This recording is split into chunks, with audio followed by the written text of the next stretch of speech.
For that song, we're going to mute you and we are going to get started.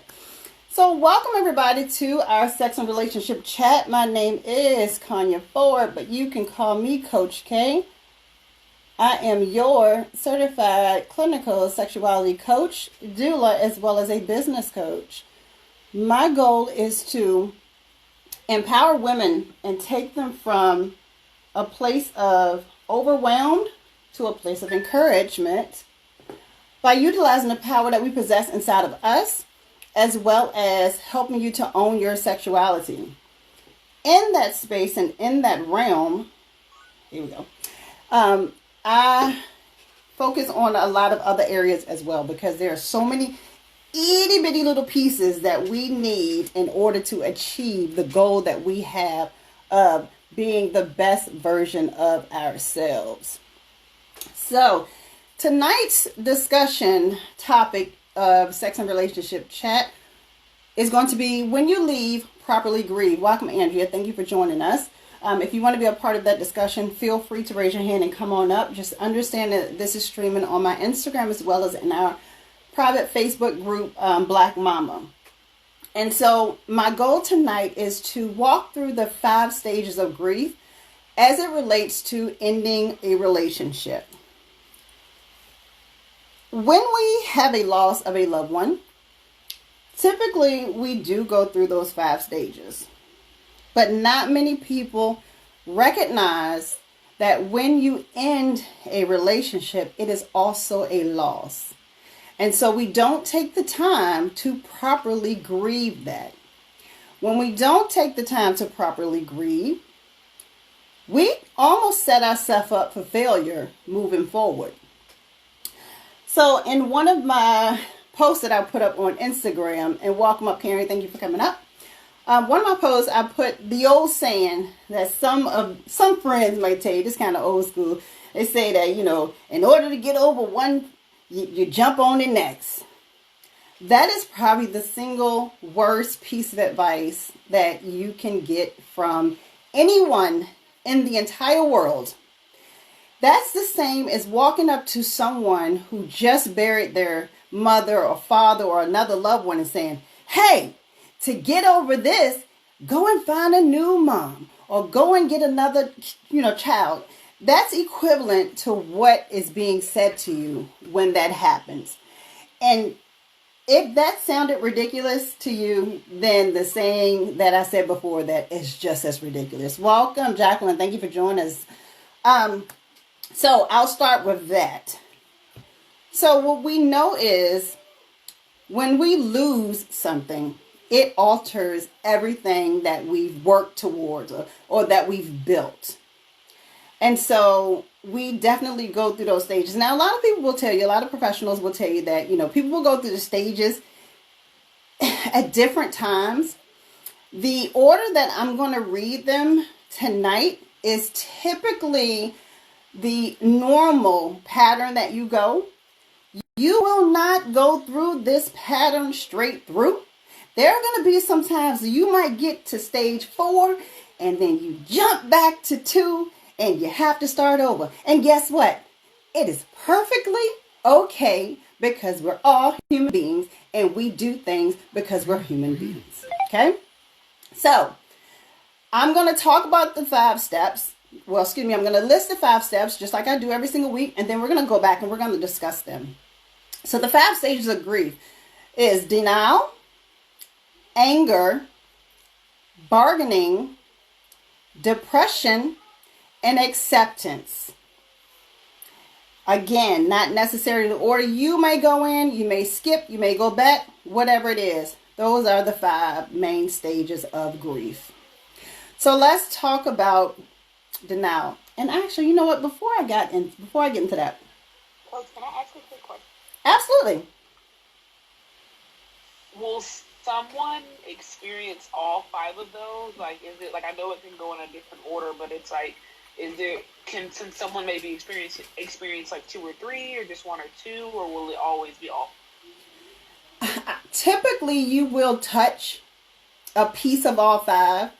And if you say you go out of say you go out of depression and after a week because you kind of got yourself together and go straight into acceptance, you may not recognize it, but typically you may touch some piece of it. And yes, some people may skip altogether.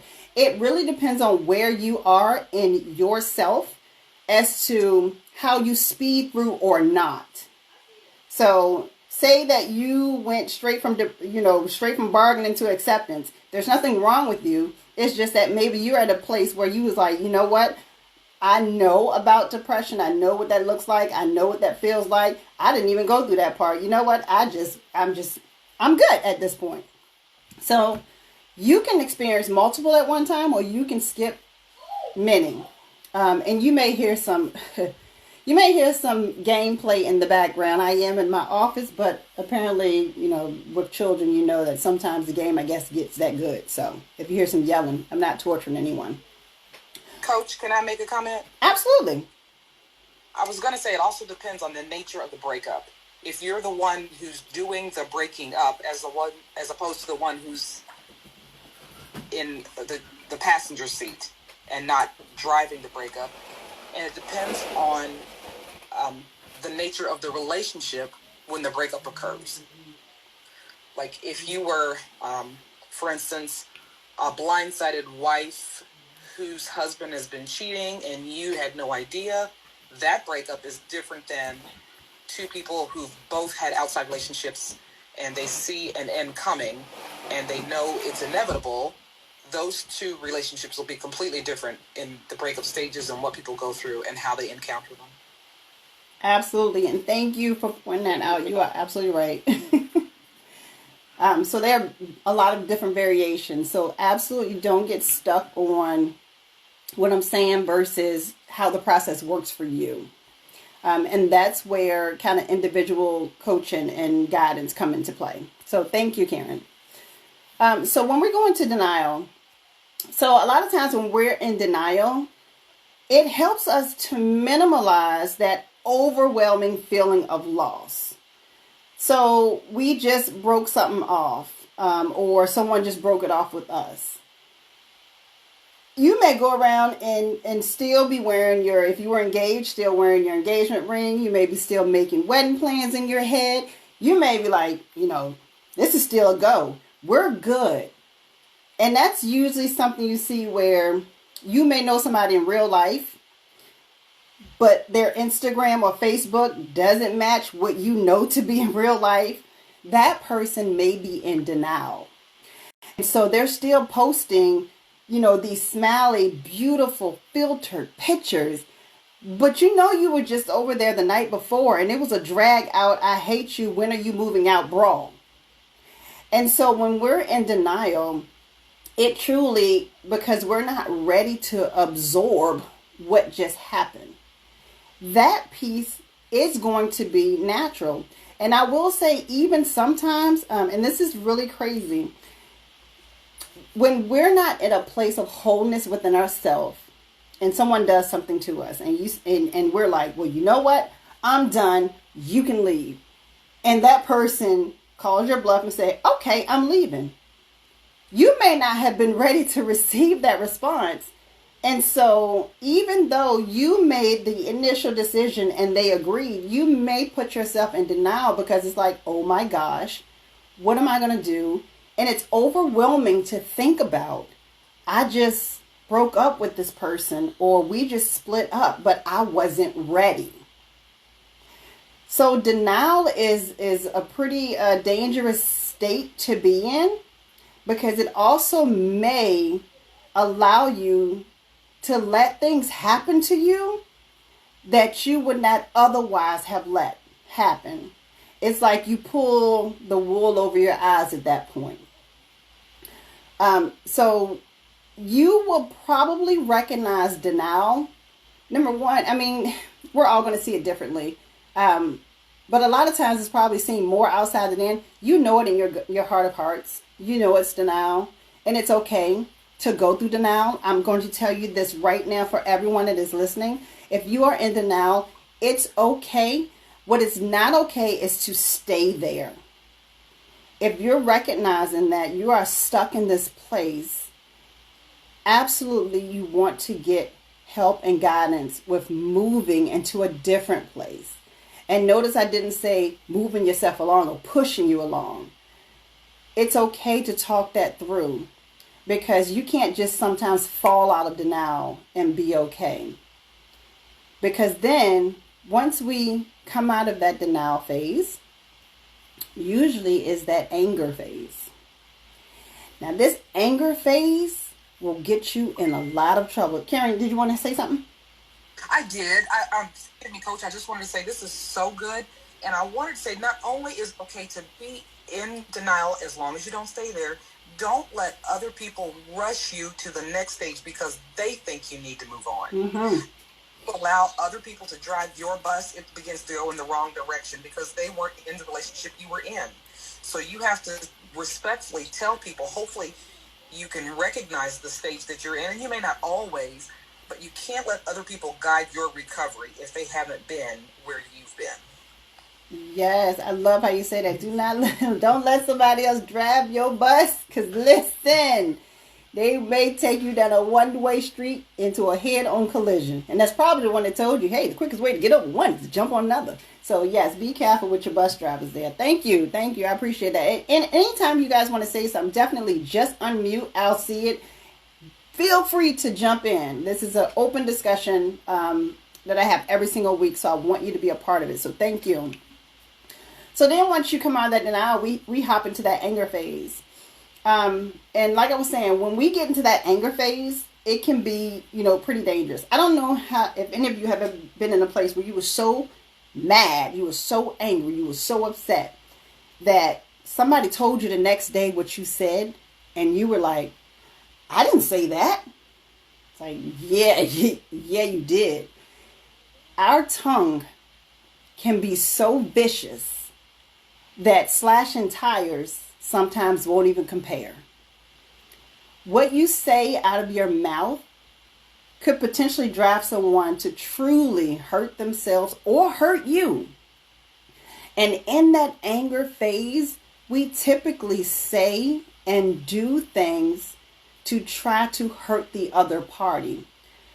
But in turn, it is actually hurting you. This is a very vulnerable place to be in. And being in this place for an extremely long time can leave you in a bitter place that sits and festers in your subconscious. You may not accept when someone is saying to you, hey, it seems like you're, upset. I'm not. No, I'm not. So you're automatically on a defense. It could be someone who loves you genuinely, who cares about you, but everything that you hear in this space usually is going to be an attack. So we have to be extremely careful with who we're around and who we're letting in our space during a breakup, because when we're in that place, if someone is not genuinely for you, then it's going to be at this time that they're going to start being against you. And I want you to hear and understand what I'm saying, that they may not maliciously have wanted to be, but not everyone can handle when we're enraged and we lash out.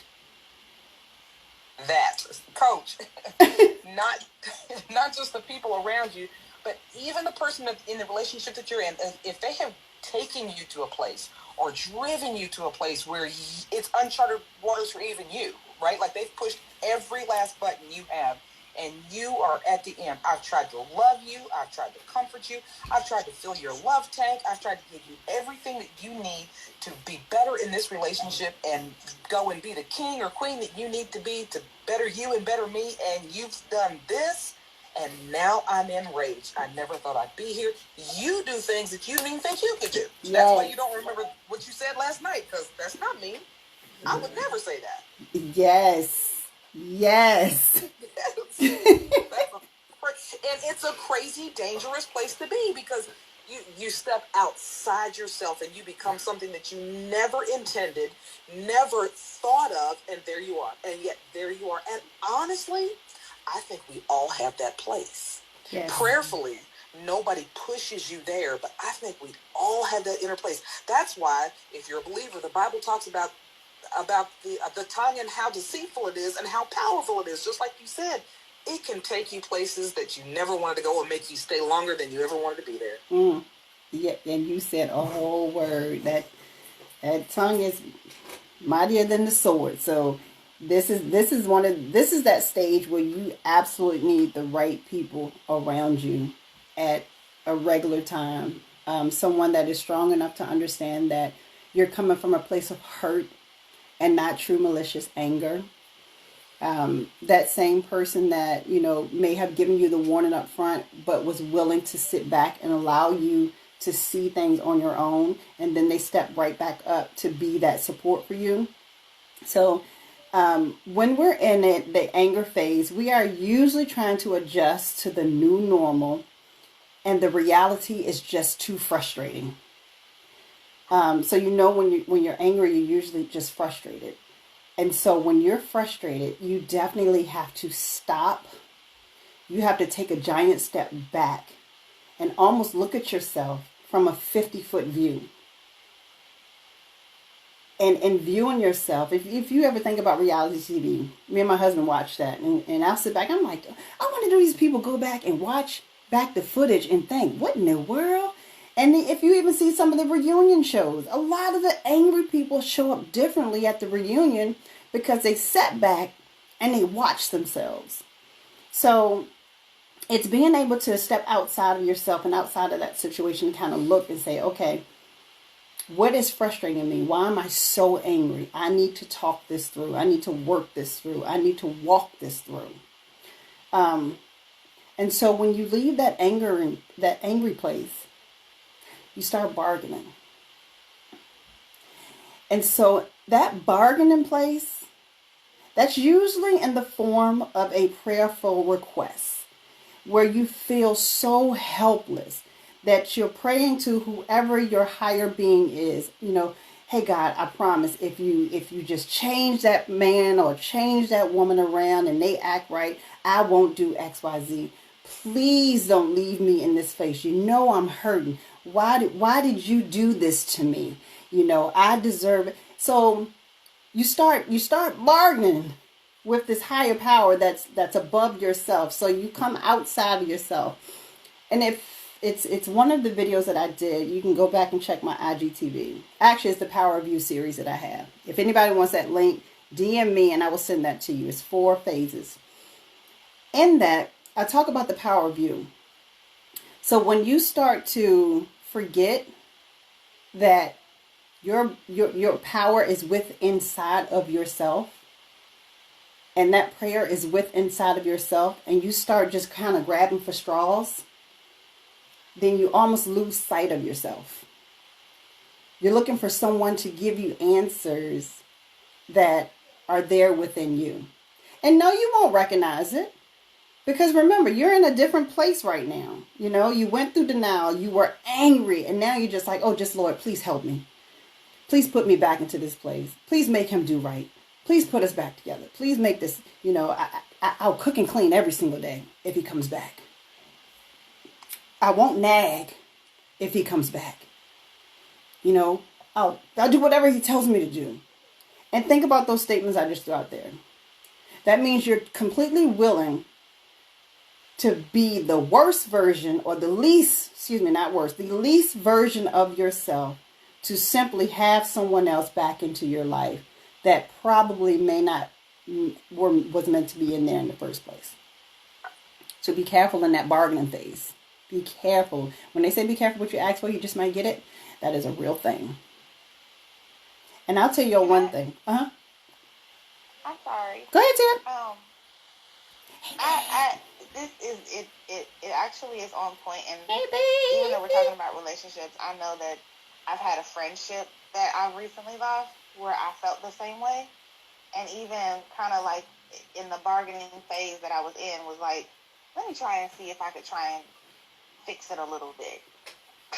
And I know that we've done, I've done this in relationships. Like, okay, it's not going right, and it seems like I'm starting to diminish myself for somebody else who's not even meeting me halfway. And that part alone, like even with the person who I was friends with, I reached back, like it was however the situation went. And matter of fact, I think you were on the phone with me that one particular time when the person was being ridiculously crazy, and you were like, just let them go. And the next day I reached that back out, and that was like my bargaining phase. It was like, let me see if I can still try and help the situation. But it made me feel worse at that point because the person wasn't realizing what how it was affecting me, and was still kind of coming off on a very, I guess, attacking, a very painful mode. So even in relationships, like, it's somehow where you feel like you gotta fix it, that bargaining side where you gotta feel like you gotta fix it, and not realize that you really don't, because maybe you're not wrong, and maybe that person really has to be let go, and you have to let them go. But I was choosing to try and hold on to even the friendship. Like, maybe I can kind of just salvage it a little bit. Just give me a little bit of making it okay. And in this case, it was like, no, it's really not okay, and you really do need to let it go. Yeah. And sometimes in your bargaining, you think, if I could just get them to see how I am, if they could just see that I'm could just see that all these great qualities that I have, then they would change, and this whole thing would be better. Right. But you have to remember it, and I don't mean that to sound not you, I mean a person. A person has to remember that we can't change anybody, and sometimes we can be exactly right. We can have all these perfect and laudable qualities, and people don't GAF. They could care less how good of a person we are. They want to leave for whatever reason, right? And that's the part that's hard to accept. How could you want to leave me when I'm this? Yes. Right?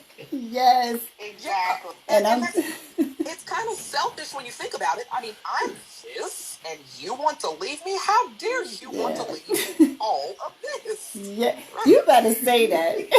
Girl. And I'm glad that, Tia, I'm glad that you brought up the word friendship, because when I talk about leaving and ending relationships, everything that ends in ships is what I'm talking about. Friendships, relationships, workships, all of those things. Family ships. Yes, them big old ships. It is absolutely a real thing. And I love what you said. Like, how can you leave all of this? But it could be, how a lot of people like to say, the devil's always working. Well, maybe God is working. You ever thought about that? Let's stop giving him stop giving that devil, that devil angel. Stop giving him all of that power. Come on now. Sometimes what you asked for was put in your face. So you're bargaining with something outside of yourself, because that power, that God, all of that is inside of you. While you're bargaining on the outside, you're giving yourself exactly what you need. So be careful with that bargaining phase, because like you said, Tia, you start to diminish who you are, and that's not the goal. The goal is not to diminish who you are. We want to build so we become a little bit stronger in this whole journey. So then when we come out of that bargaining phase, we go into probably one of the darkest and the scariest phases. And that's that depression phase. And that's where our imagination slows down and reality begins to really sink in. You heard what I said. That's when our imagination, denial, anger, bargaining, that's why our imagination slows down and reality sinks in. We can go into a very dark place known as depression. And depression shows up different in all of us. So don't just think because you saw on TV that somebody was balled up in the corner crying, that was depression.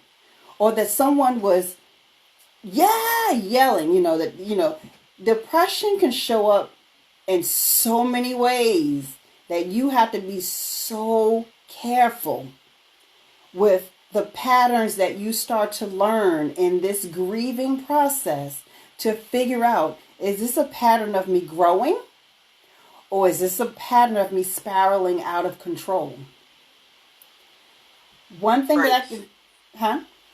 I was just going to say, I have tried to get some of my friends to understand that depression and stress can both lodge themselves in your body in ways that you cannot imagine. And then the next thing you hear is, well, she was so young and she had a heart attack. She was so young and she had a stroke. We have to become cognizant of what we're allowing in our mind space, in the space around us, because there is a connection between the mind and the body, without question, right? So when we allow things to affect us, they affect us in ways that we cannot always control, because we're not in control of all of us anyway. We're not there yet. So we have to concede, if I don't get a handle on this, it's going to get a handle on me in some way or another. Some people eat through depression. Some people sleep through depression, whatever depression. Like you said, it can take many forms. I mean, Robin Williams was one of the happiest people we know on the planet. He killed himself. Yes. So it looks all kinds of ways. We have high-functioning depression sufferers, if you will. But we have to remember, and today, living through this pandemic, this racial unrest, and all of this other craziness, people who won't even consider the word depression are walking around functionally depressed, I promise you. Yeah. So many people need to say, you know what?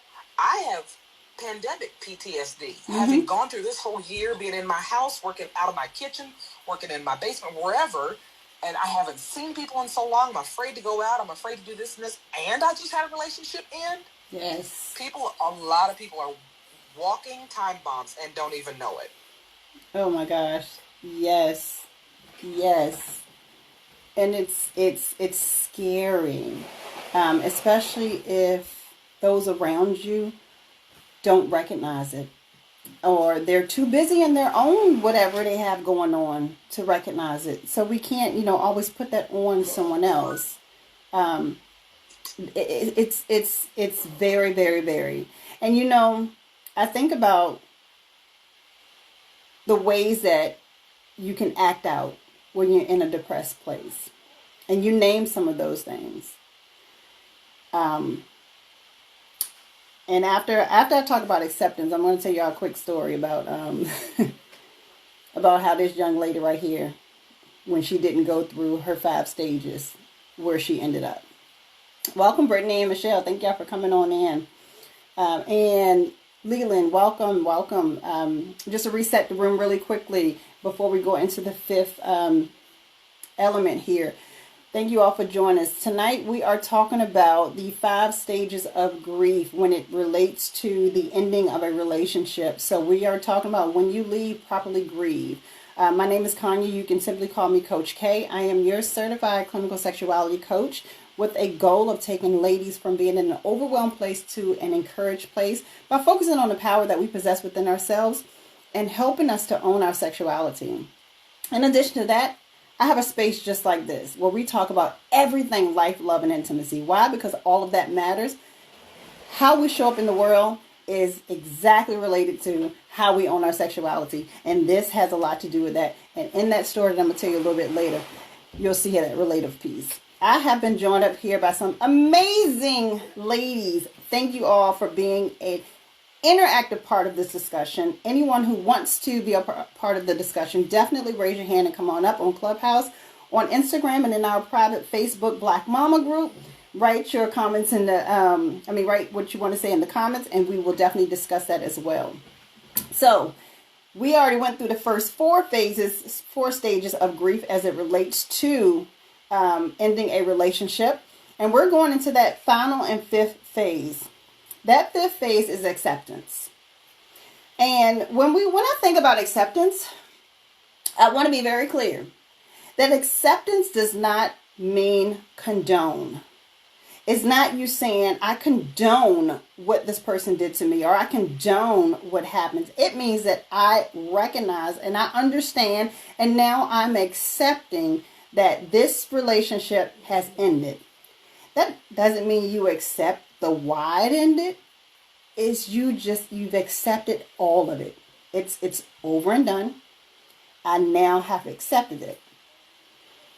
And this is usually when pain is usually gone, although sadness and regret can still live within you during this acceptance phase.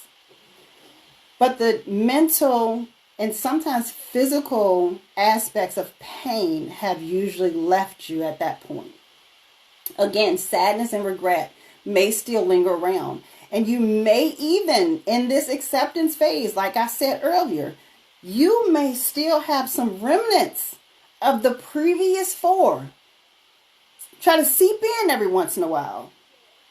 But depending on how you worked yourself through it, you can work yourself right back to that acceptance phase again. But the one thing I will tell you, adding another party into the mix, it won't get you there. In fact, if you think about when you're driving down the road and a line of ducks come, you're usually going to stop and evaluate the situation. You know, if I go forward, I'm going to hit all these ducks. Well, if I go to the left, the duck might walk fast and I might hit it. But if I go to the right, I'm going to hit all the ducks at the tail end. So then your drunk friend that's in the seat next to you tells you, oh, just go forward. Go ahead. So you say, okay, I'm going to go forward. Adding that extra person into the mix did not help that situation whatsoever. Now, did it? No, it did not. That you have now hit all the ducks. And I hope that visual made sense to you guys. I don't like the killing of animals. No animals were harmed in that description. But that's just my vivid description. Adding another party to this will not help you to get completely out of that space. So when we accept that this is now completely over, that is when we start to clean up. That is when we start to recognize that this is done. Let me go ahead and clean off this dry erase board, because apparently all of that was temporary. Some people know I talk about my pencil and pen list, but I also talk, it's the same as a permanent marker and a dry erase board list. So let's clean that dry erase board off. And let's start getting the permanent marker and writing in some permanent things for us. Some permanent boundaries for us. So that the next time that we do decide, should we choose to include someone in our space, we have some permanent marker things that that other person has to work around. But we don't have to work around our permanent marker.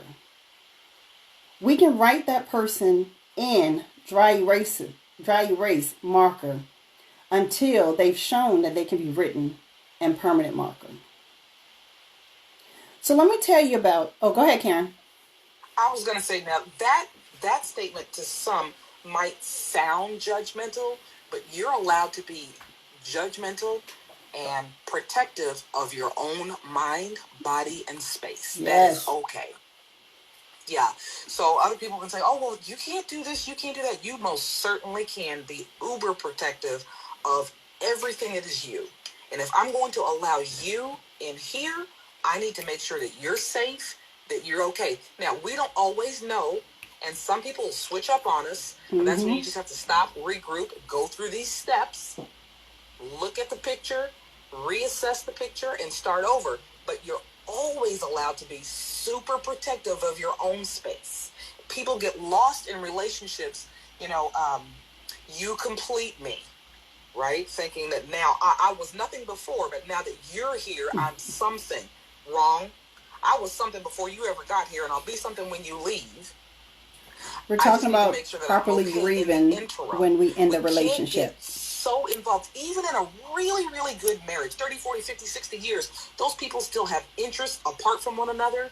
They do things apart. A healthy marriage, a healthy relationship always recognizes that the people inside the relationship are people apart from the relationship. Yes. How many times have it been in y'all in that Breakfast Club and y'all heard me say that one? Listen, you are two individual people that have come together to form a union.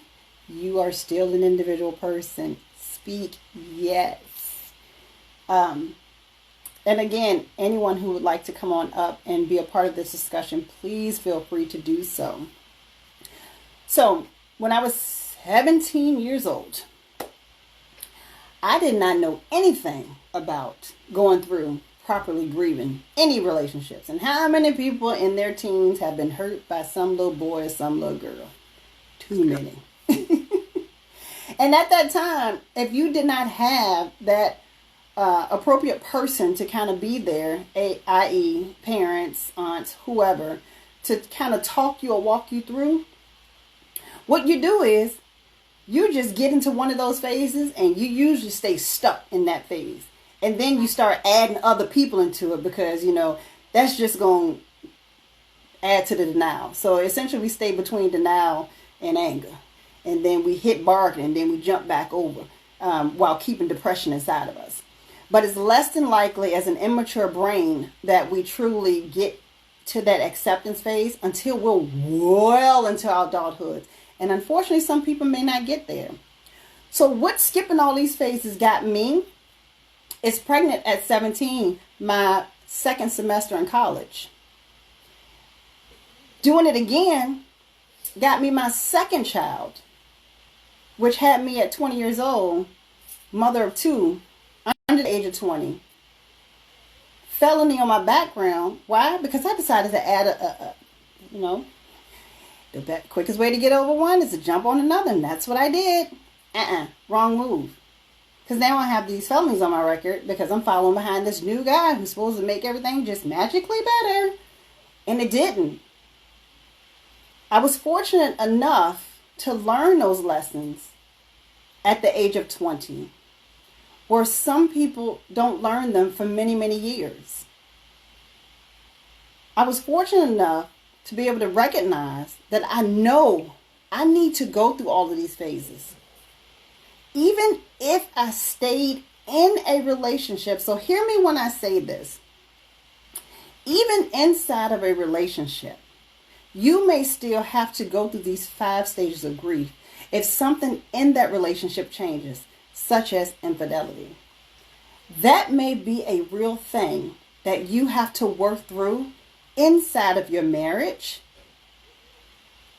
that you still need to go through those 5 stages of grief if you even remotely think that you are going to be able to successfully and healthily maintain that marriage long term. And I don't mean just being in it because it's cheaper to keep them, using those old sayings. I mean to actively be present in that marriage, because at that point, the loss of the relationship that you previously knew is now in place. You no longer have the relationship that you knew you had, that you worked on, that you built. That is now lost. So you have to go through those phases. And when you get to the acceptance phase, you may recognize that, you know what? This is not the relationship for me. Everyone cannot withstand that. And it is okay. The end of a relationship is not a failure. As long as you received your lesson from it. So don't feel like because I've gotten divorced or because I've split up with someone that I've failed, because that's not true. We learn from every single thing that we go through. but we want to We make we should learn. we should learn. Yes, we should learn. That's the idea. Yes, and I just said that, right, and then I switched it around. But we should learn. You know, I have a room coming up that literally the name of it is Mistakes Are Lessons Dipped in Hot Sauce, because that's a real thing. But I think, Karen, you were going to add to this. I was, but I forgot. I got stuck on the hot sauce. That's great. So, just a quick recap, and I want anyone who's down in the audience that would like to share, please feel free to come on up. And anyone that's up here, definitely feel free. I appreciate everyone that has chimed in so far. It has been very valuable, and that's always what I want of these rooms. We are here in sex and relationship chat talking about when you leave, properly grieve. We are talking about going through those 5 stages of grief within the split of a relationship in order to before we walk into the next relationship. Now, in my professional opinion, I would say ideally you would want to wait approximately a minimum of 6 months if you were in a serious, depends on how serious that relationship is, a serious relationship. If that relationship changed who you were as a person, then you have to not only go through those stages to get to that acceptance, but then you have to go back to the core of who you are and relearn that in order to start walking forward. So I have a question here on IG, and it says, I need help deciding if I should end it with my girlfriend because we barely talk anymore, and it's long distance too. So for that, I would say to you, you would need to know why you're not communicating. Because just because something is long distance doesn't necessarily make it you're unable to communicate. There was some kind of reason why you guys kind of got into that place together anyway. And definitely the people up here on stage, feel free to chime in on this as well. But you need to get to that core of why did we stop communicating in the first place? Is this truly, how long have we been together? Did something happen to cause that communication to break down? And if this is something that I won't be able to get completely through on this, feel free to go to my DM, shoot me a message, and I can get you scheduled for a complimentary call. But I would absolutely say you want to find out where the breakdown of communication, it starts there, and then we go forward with more questioning. And I want to piggyback off of that, if that's okay. Mostly because I know the experience of long distance relationships with my own husband, where he had to be away for periods of time. But one thing that we did do was constantly communicate. And when we did have moments where it was where it seemed like our communication was getting low, one of us checked on the other. Hey, everything okay? There's something, that we need to talk about, something going on, what's up? And for 3 years of our marriage, that was something that was big for us is, hey babe, I'm finna go walk into this building or whatever. He'd be at work, but he'd, be able to talk to me on the phone sometimes. So a lot of our communication is what helped us maintain a level of comfort. When things came up about things that we were experiencing, it allowed us to talk to each other a lot more. We would notice that if we did have certain issues, we would try and approach them later in the day or whatever, or at the end of the week when it just seemed like things were just weird between the two of us, and he would come home on the weekends, we would do our best to hash it out and not continue to let it go, for the next time that he had to leave again. So definitely piggybacking off of what Coach is saying, you need to find out where that communication, that disconnect, what is it that's being held back? Because at some point, we don't like to admit it if we're hiding something. But the fact is, you are hiding something. You're not saying something. And it maybe it doesn't feel like fact, but if you can't say it to your partner, then it kind of is fact. You're holding something back, and you're not allowing your partner to have a choice of the matter, or whoever it is. Mm-hmm. You're just making a decision for them in that situation, and it's causing that disconnect. That space, that boundary. And if you want the relationship to go forward, both of you have to have enough respect for each other to allow the other to make a decision on their own, regardless of what you, I think is best, so I'm not going to say anything. All right. Not really very healthy. And then when stuff starts to hit the fan, it's like, well, why couldn't you just tell me that before and let me make my own decision? Thank you so much. And I think Karen had something to say too. Oh yeah. I'll go after Kennedy. Go ahead, Kennedy. Oh, thank you. I just wanted to kind of piggyback as someone that is like, and Lucia, I definitely agree with everything you said, but just wanting to offer like a perspective from someone that is like in the role of that right now, like, because that dynamic in a marriage can be a little, not even a little different. It can be very different, and sometimes, you know, you're more comfortable doing or asking and talking with your husband about certain things than you would a boyfriend. So yeah. Just encouraging your Instagram viewer, Tanya, just to have those conversations with that person, because you truly never know. Sometimes we can feel awkward or weird about it, because it's like, you know, oh, this is not my spouse. I don't want them to get the impression that I'm too clingy, whatever.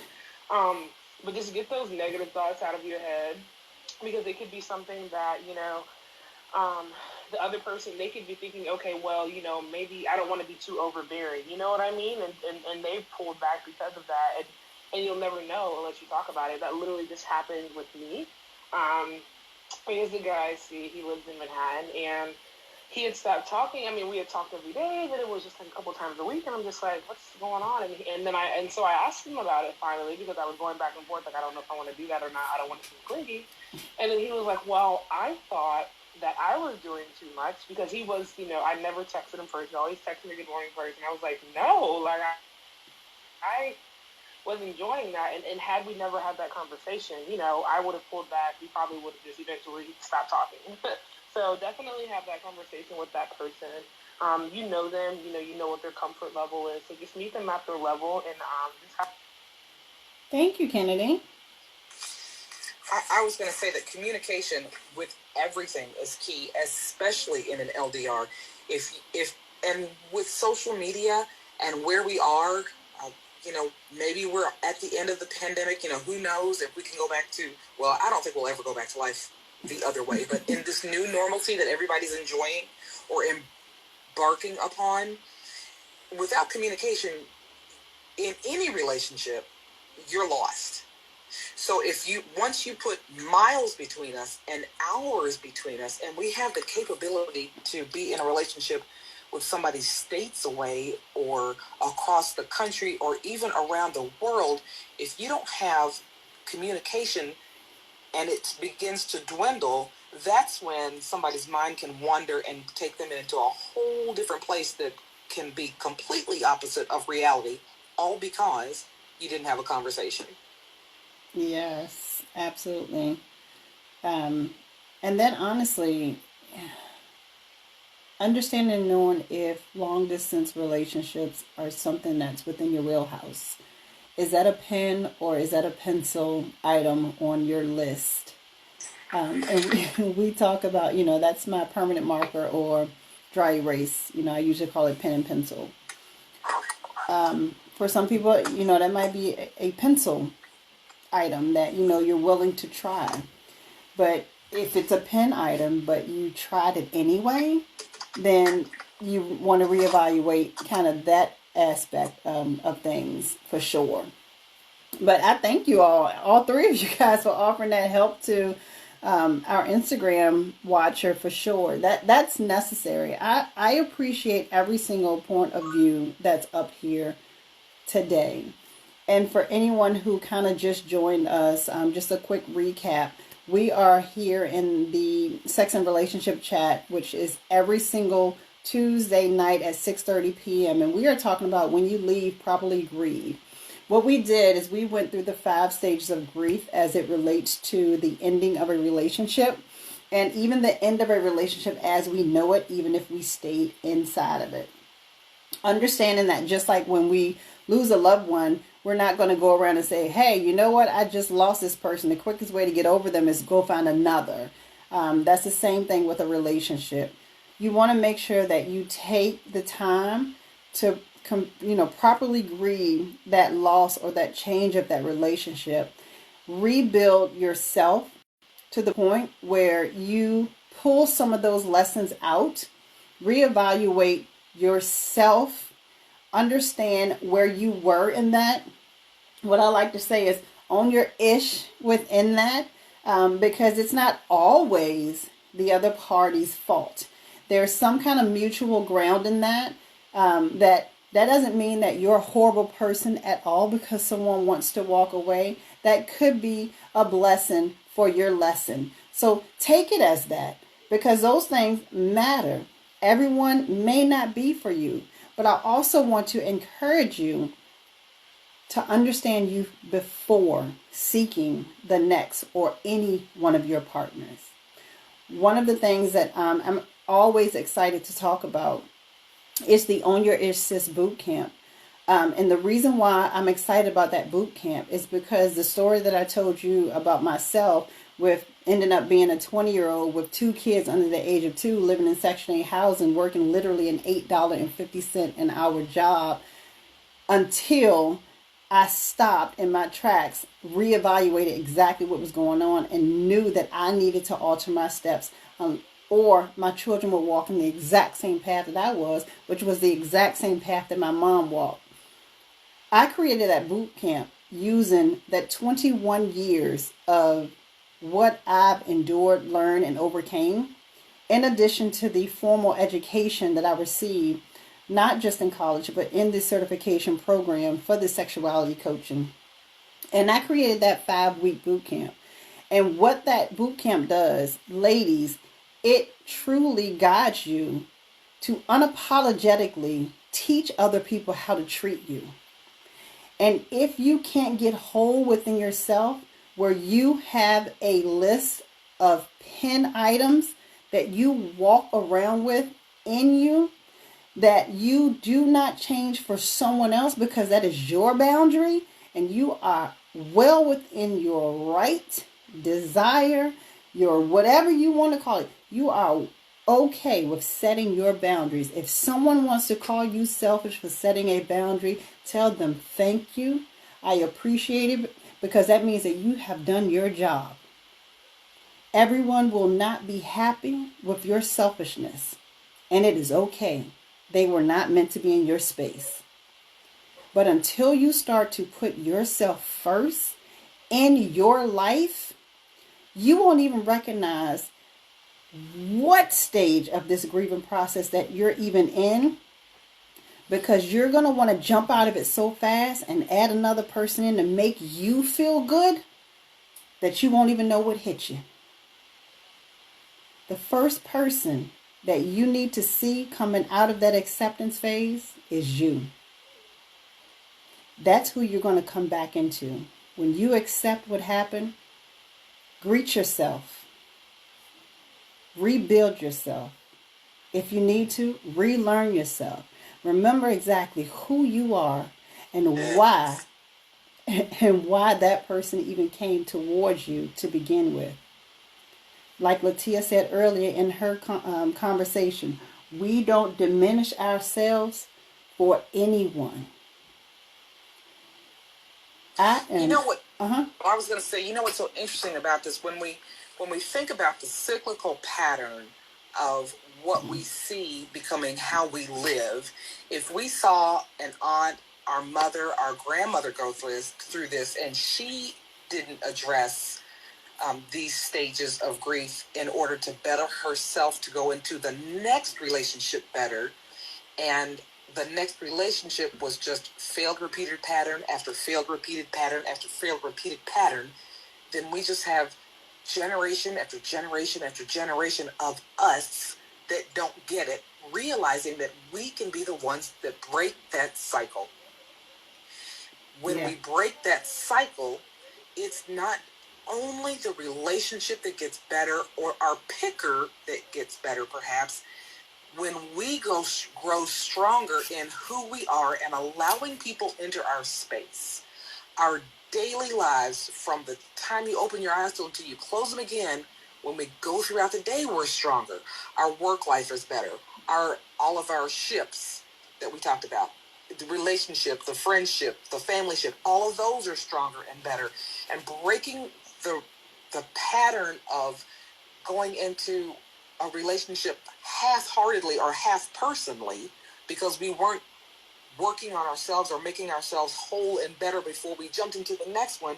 When we can get that right and stop doing that, then we can break all kinds of generational curses. I mean, literally all kinds of them. This one thing where you think it might not be a big deal because it's, I just dated him I just dated him or her. It's connected to so much more. Financial choices. Think about. Listen, I just helped a woman with a financial situation the other day. Here's her financial situation. She's 27 years old. She has a condo that she has saved to buy herself, and she wants to refinance it because the rates are so good. Great, right? Wrong. I'll tell you why. She's refinancing because she feels like she's 27. She should have been married and had a child by now. So she's found a man who doesn't have a job, doesn't work, isn't trying to do either one, but she's going to refinance this condo to get money to buy him a car so that he can maybe want to try to look for a job. I said, oh, honey. I'm getting nauseous. Oh, my Yeah, that's our financial code there.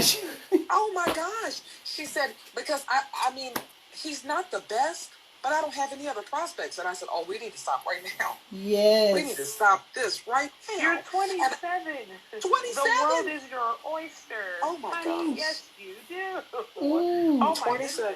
Karen, I'm so glad you brought that. Oh, wow. Girl, and listen, this is what I want to say. I don't run into, God brings them. There are so many people my age. I'm over 50. There are so many people my age who are just now looking back over their life saying, if I had got it then, if I had got it in my 20s, in my 30s, in my 40s, yes. Now I'm 50 and I just now see. We've got to, oh gosh, there's so many things that we could accomplish way before 50 if we stop to break these generational curses, help our children, our daughters, nieces, whoever. We could do so much more because you don't want to be on this side of 50 going, damn it, I done wasted 50 years of my life and I wasted it. Don't get me wrong. Not that you can't have a happy, loving, fulfilling life with kids and yada, yada, but think how much more you could accomplish if you weren't always stuck. Yes, I have a Instagram viewer who actually is saying that, they said, I definitely learned my former patterns from, number one, watching my mother be abused by men, and number two, childhood sexual abuse. It took me nearly my entire 51 years to learn to love myself and set boundaries. And I've already told, I am extremely proud of that progress. Because just what you said, it's not always, it's sometimes easier said than done, but when you have the proper support system, and I literally, when I tell you that my entire coaching practice is dedicated to myself when I was 17. I am here to be that God that I did not have. When I tell you I broke those generational curses, not so my children can follow in my footsteps, but so that they can make their own tracks. Those two girls that I had at that age of 20, the two of them, the oldest, she moved to Georgia. She is now her own business owner, doing her own thing. The next to the oldest, she is at Norfolk State computer science engineer on a full ride. I think she paid $8 for her tuition last semester. She is in the National Lab. She has been featured on their page for Black History Month. So it is a thing that we break those curses, those chains. You take a shovel and shovel those footsteps in the snow. Build your own path so that your children can build theirs. Those are two Black women who are coming up at a point that they know exactly what their boundaries are, especially the one, that little girl. Oh, Lord, she is, you know them girls. But she will tell you exactly how she wants to be treated. And if there is a guy that cannot treat her of that standard, she is more than happy to let them walk on by, because she is not dedicated to anyone but herself and her education right now. And if none of that fits inside of that, they can kick rocks. And I support her every moment of it. For the next 3 that I have coming up, I don't even know how old them kids is. I got so many. I think a 14-year-old and the last 2 boys, which is 13 and 9. Same thing. Put you first. Because they know mommy will always come first in this household. If this house is not burning down or someone is not dying, and I said don't bother me, they know not to bother me, because that is my time. Allow your kids to set their boundaries, well within reason, because they're still children, don't get me wrong. But we need to show them a level of respect so that they learn how to do the exact same thing. And that does come into play when it comes to all of these ships. Just because they're family doesn't mean they get a pass. Because they're cute, they got a big thing, they got whap, whatever you want to call it. Because them boobs sit up on their chest. Because they got good hair. Because that money was good at the job. Because of this, that don't matter. How does it make you feel? I have taken a $5 pay cut for my own sanity just to make triple what I made in another job in 2 years. It's all about you. Build you. And when I tell you that I keep talking about that Own Your Ear Sis boot camp, I talk about it because it's real, it works, I lived it, and I've watched women come through it, and it is a thing. But I am going to wrap up because I went over a little bit because I enjoyed you guys in that discussion tonight, and I appreciate you so much. Don't forget to, if you go to my profile and follow this club, you will always get notified. I am here every single Tuesday night at 6:30 p.m. Next week, we are talking about a very real topic that I lived through and many married women live through. We are talking about being a married single mother. That's a touchy thing, and that's a real thing. So we will be talking about that next Tuesday at 6:30 p.m. On Thursday, if you see my assistant down in the audience, her name is Kanya.